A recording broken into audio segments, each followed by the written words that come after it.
The Dutch language is really cool. I think it's one of the coolest languages out there personally. It's hard to learn. It's really hard to learn, but not because the language itself is particularly hard, but just because it's just structured differently and it works differently. And words don't have the same meaning, but sometimes they sound the same. And sometimes it can be a little confusing, but it's also very intuitive, and I really enjoy it. A couple things to know about Dutch. Dutch is a phonetic language.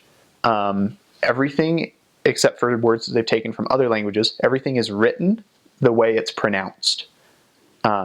So if you learn pronunciation and you learn their spelling rules, you can spell a word by hearing someone say it. And that can be really handy if you're asking for directions and someone is like, oh, turn left on this street. And you're like, oh, okay, I know the name of the street because I heard someone say it. And you can spell it in your mind just from hearing someone say a word. This also means that you can pick out where your pronunciation is poor because they have very defined vowel sounds. I think someone told me they have 16 different vowel sounds, and they just use those in combinations or different ways, and then that constitutes all of their vowel sounds. And you can tell where your pronunciation is falling short. For instance, I don't differentiate between my A and my AA sounds, and that's a shortcoming. That's a failure. That's something that makes me sound American, or at least English speaking, because I don't have a clear distinction between the A and the AA sound. Dutch is halfway between German and English. It's closer to German than English is, and it's closer to English than German is. I hope that makes sense. So it's fun. It's a lot of fun. The rules in Dutch, the grammar in Dutch, is extremely important. In English, we tend to follow grammar rules. Sometimes we butcher them a little bit, but whatever, as long as the meaning's there, and whatever, you know. In Dutch, the grammar makes the meaning.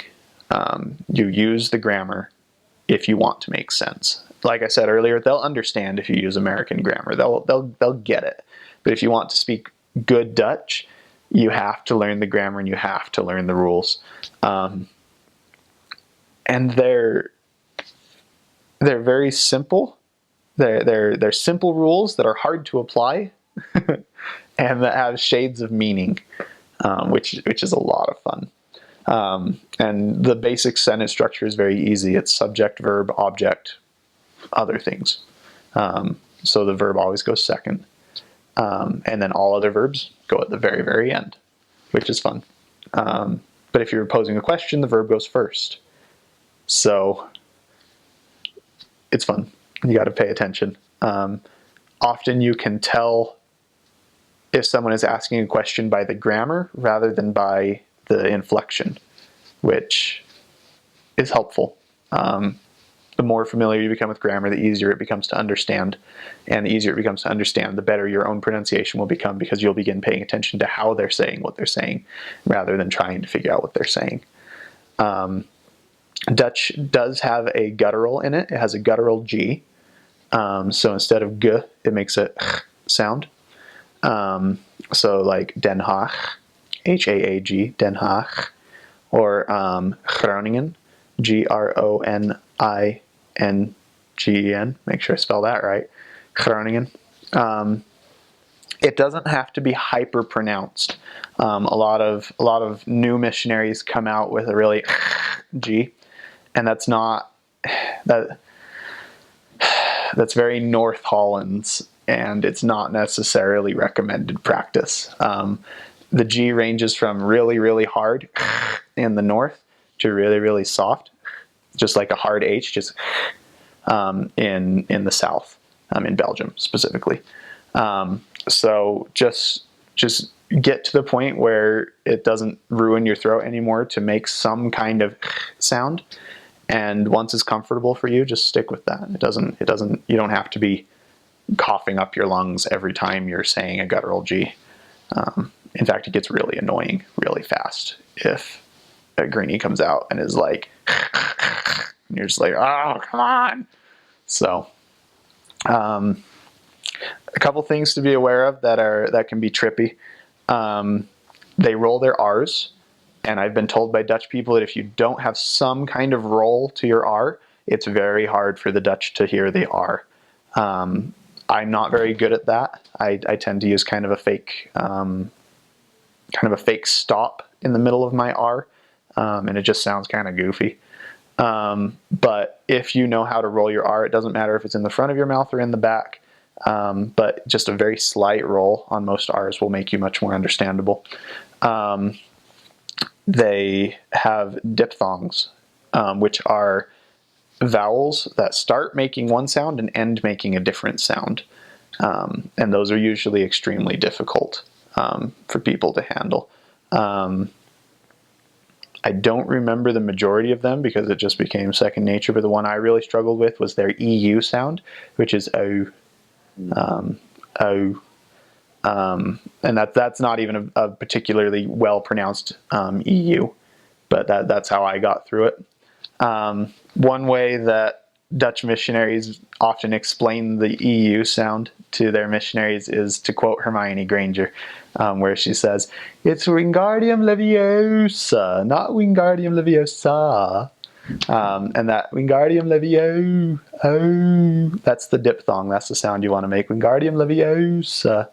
And then you just have to learn to plunk it into any word wherever, which I'm still not particularly good at. It took me the majority of my time in Leuven to get to the point where I could say Leuven. But the Dutch just bust it out like it's no big deal, which is pretty amazing. Other than that, it's just a lot of practice. It's a beautiful language. A lot of what they do is really, really fun once you start learning it. Because to make new words, they'll just mash existing words together. So like a platypus in Dutch is een vogelbeekdier. I mispronounced that, sorry. Vogelbeekdier. Beck and bake are different.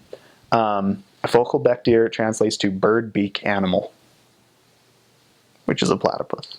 So it's super fun. There are a couple of cities with names that actually mean things, like Den Helder is like of the glory, of the light, of the clarity. Or Den Haag is actually a contraction of what is it? Schravenhaag, I think is what it is, which is like the grave downs, if I remember correctly, or the burial place downs. Or Den Bosch is 's-Hertogenbosch, which I don't remember what that one means, but it's something like the forest of something something. So it's a fun language once you begin learning words and how they put words together. It's fun. It just gets fun.